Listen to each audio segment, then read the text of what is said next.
Hi, this is Adrian Smith from Iron Maiden. You're listening to Sonic Perspectives.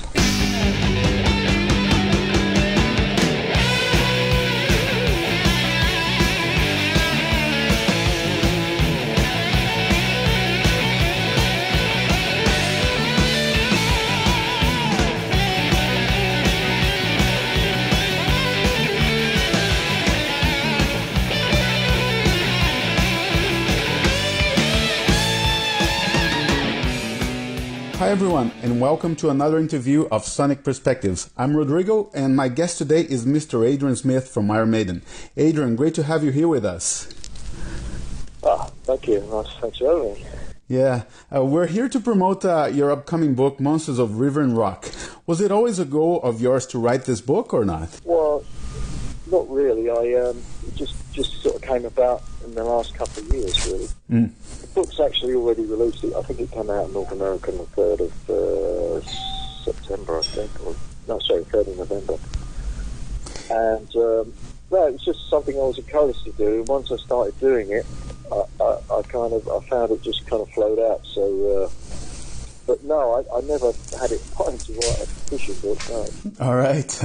And how long did it take you to write the whole thing from a first draft up to the final result?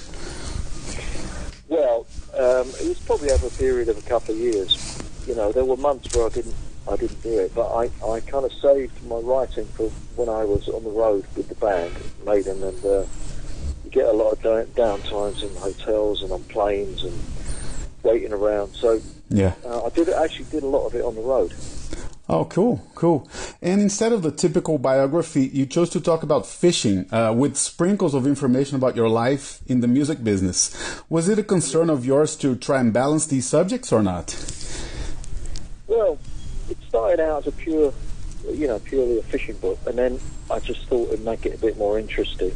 I mean, I have done a lot of fishing all over the world.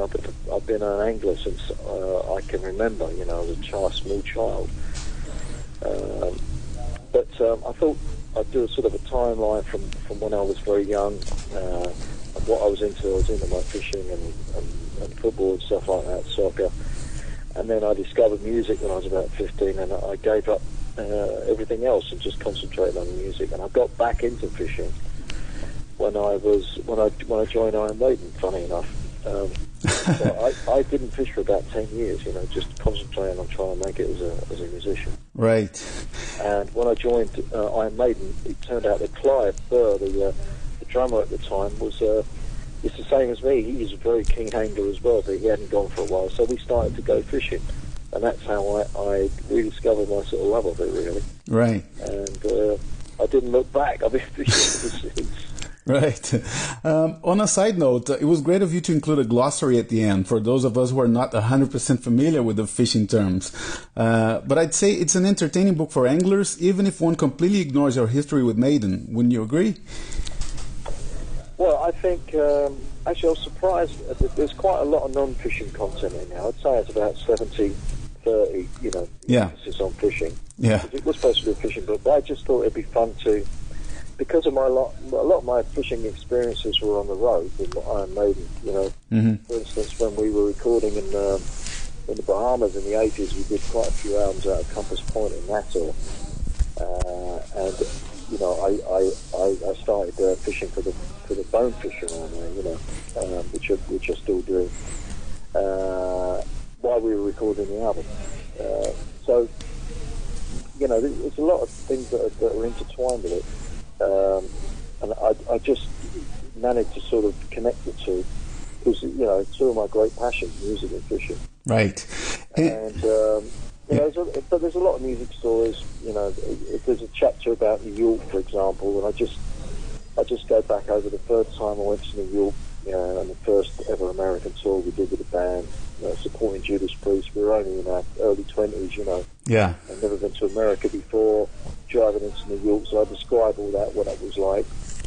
And then we went down to Rio to do the first Rock in Rio festival. That was in the mid-80s, and came back to New York. And we all got sick when we were doing we were supposed to do 5 nights at the Palladium, but we all got the flu. And then finally I come up to date, and So, last time, I never think about fishing in Manhattan when we're playing there because it's so oppressive and there's so many people, but I thought I'd try and go fishing in the Central Park, so there's a bit about that. Yeah. Bass fishing there and just all the crazy things that happen in the park. So, that's a sort of a general flavour of the book, mixing up the music and fishing. Yeah, and one of the most interesting chapters for me is one you just alluded to, when you talk about the very first Rock in Rio, because that was my introduction to Maiden. I was 10 at the time. I'm Brazilian, so I watched it on a telly. Wow. Yeah. So can you reflect a little bit on that festival and then coming back many years later to play the same festival? And did you manage to fish in South America at all? No, it's very difficult to do anything in Rio because the fans are very passionate, and they even back in around the first time of the first Rock in Rio, yeah, they were outside the hotel. You couldn't go out of the hotel. I talk about that in the book, how crazy it was. Even when you sat out on your balcony to have your breakfast, there'd be people in the buildings, and they were taking photos and looking at you through binoculars, and yeah. So you couldn't do anything, let alone go fishing. So, yeah. I mean, I did a brief. There's a thing on the documentary we did about this Rio in 2000 when I go out and I fished off the cliff there in the off Copacabana fishing. But no, I haven't fished there. But Rock in Rio was very memorable that first time. It wasn't so well organised as it is now.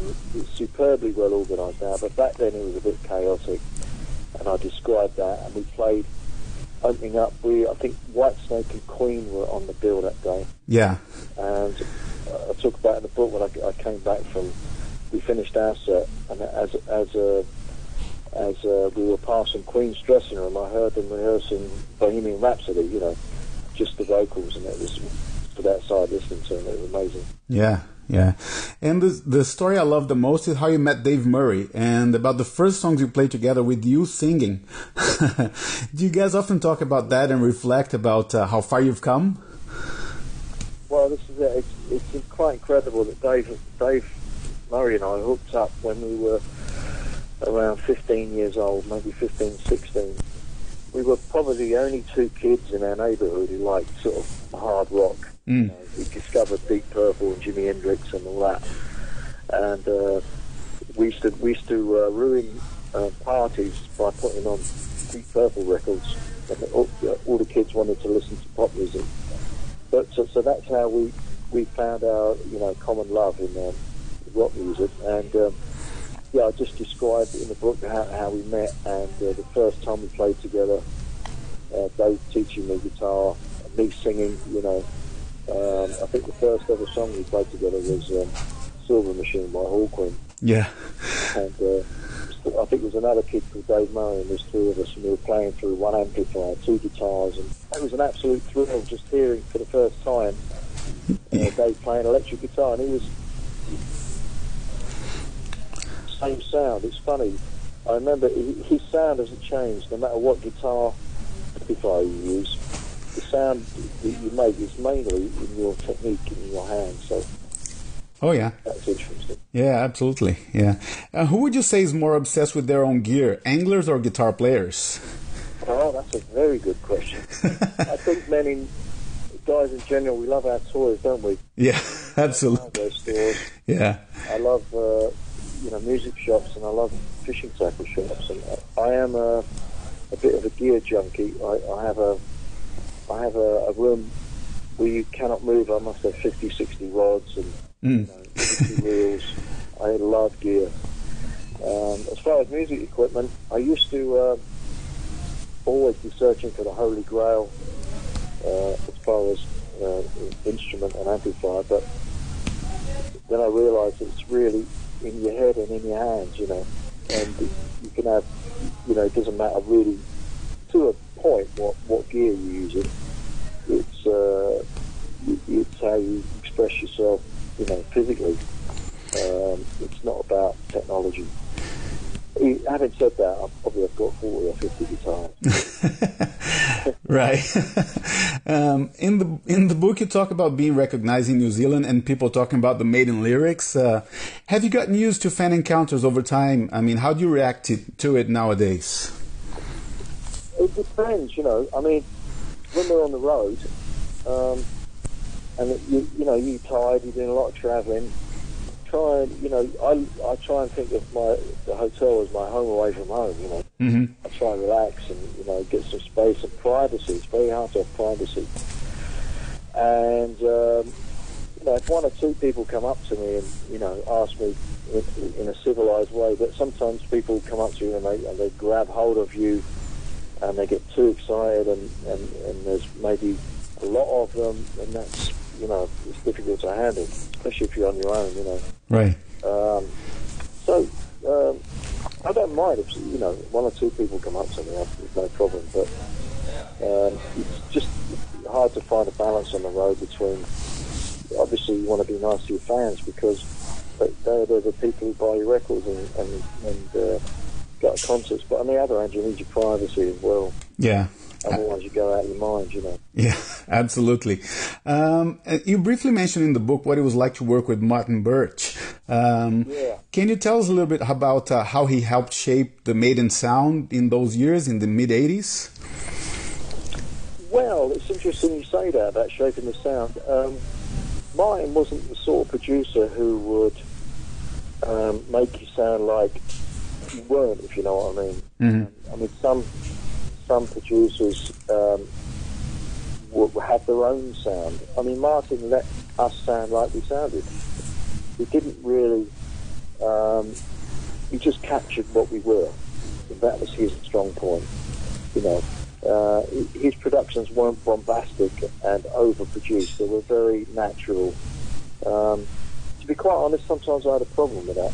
I thought we should sound a bit more bombastic and a bit more bigger sounding, but that's the way Martin did it, and that was his strength. And some of the favourite albums I've heard are, Martin's album. I think my favourite all-time album is probably Machine Head. That's what got me into music. I talk about that in the book as well. Yeah. And that's just a very, very dry kind of, sounds like the band.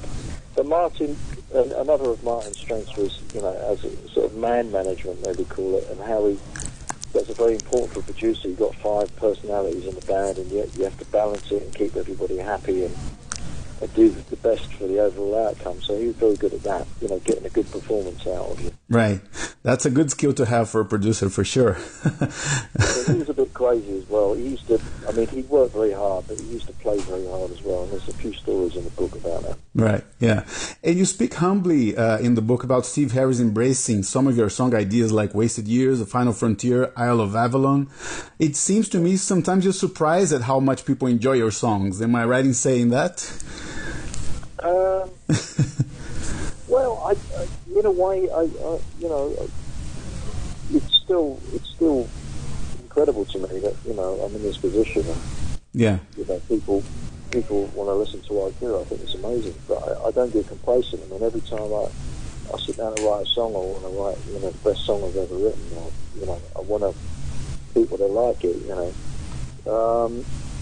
I think when you're in a band, and I've always done this, I've always been a writer, whatever band I was in, and it's very, you have to kind of open yourself up when you sit down and play a song to, another 3 or 4 guys, and they're sitting there looking at you, so come on then, what you got. So it's a little bit of pressure, so you're bearing your soul when you, especially in the old days before you did demos, you just have to sit down and play your song on an acoustic guitar and sing. Right. So you're really putting yourself out there, Yeah. So, but it's the sort of thing you got to do if you want to make it as a musician. You got to get out there. I mean, I'm pretty laid back by nature, but when it comes to music, I know I've got to put myself forward. Yeah, absolutely. One thing you briefly address in the book is your musical adventures outside of Maiden, like Adrian Smith and Project, Psycho Motel, or Primal Rock Rebellion. Do you think we can see that material brought back to life in some incarnation or some sort of touring? Yeah, I think the Psycho Motel stuff got remastered and re-released a while ago. Yeah, there's a lot of stuff. I mean, there's a lot of unreleased stuff I did when I wasn't with Maiden. I'm still doing projects outside the band. I've got something coming out now, which is the first track is released on the 8th of December. There's a world premiere. They're going to play in the song with another guy. It's all a bit secret at the moment. But yeah, I always do stuff outside the band. You know, we have a lot of time off these days, and I like to be busy and I like to be productive. Right. So this year is the 40th anniversary of you joining Iron Maiden. Did you do anything to celebrate, or did that escape your mind completely? Or oh my God, I didn't even think about it, to be honest. That's all right. That's all right.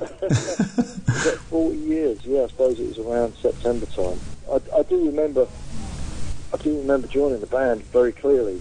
You know, there's another thing I talk about in the book. You know.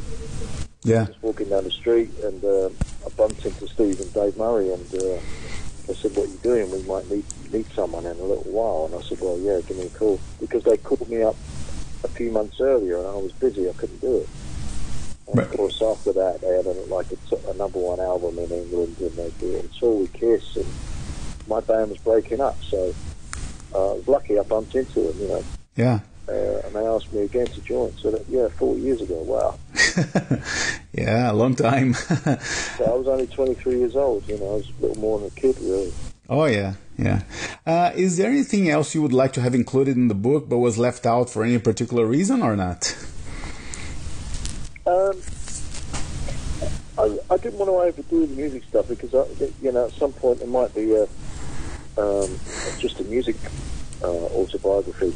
I've still got loads more stories and loads more stuff to write about. Mm-hmm. So yeah, I mean, like I say, I think the book is probably 30%, you know, non-fishing and 70% fishing. So yeah. Fishing isn't. I think I've tried to write about the fishing in an entertaining way and give people who don't fish even an insight into why people go fishing and what the benefits are, you know, the mental health benefits and all that sort of thing, and the physical benefits, fresh air, and just it's such a crazy world, you know, and it's so, you become so engrossed in the digital world, you know. It's nice to get out into nature. I think it's very important. Yeah, for sure. And I try to emphasize that in the book. Yeah. So the final question for me, Adrian, did revisiting certain moments in your life teach you any lesson about where you are now while you were writing the book or not? Yeah, I mean, it's almost therapeutic going back over your life and, you know, all the things you've done, and it's quite something to write it all down, you know, let alone putting it out there for other people. But I suppose, you know, you do learn a lot. I mean, when I was in the band, the first period, I probably didn't appreciate it as much as I do now, you know. And I feel lucky that I've got like a second bite at the cherry. Right.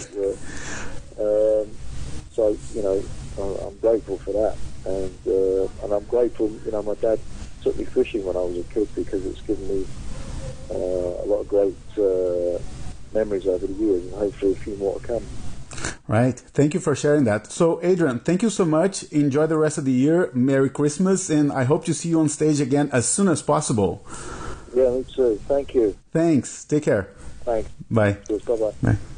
Okay, everyone. Thank you for listening, and I hope you enjoyed this interview with the legendary Adrian Smith of Iron Maiden. You can listen to it also on iTunes, Stitcher, Google Podcast, and iHeartRadio. Remember to follow us on Twitter and Facebook, and subscribe to our YouTube channel. We're going to finish the interview with one of Adrian's signature songs, Wasted Years from Iron Maiden. Take care and rock on!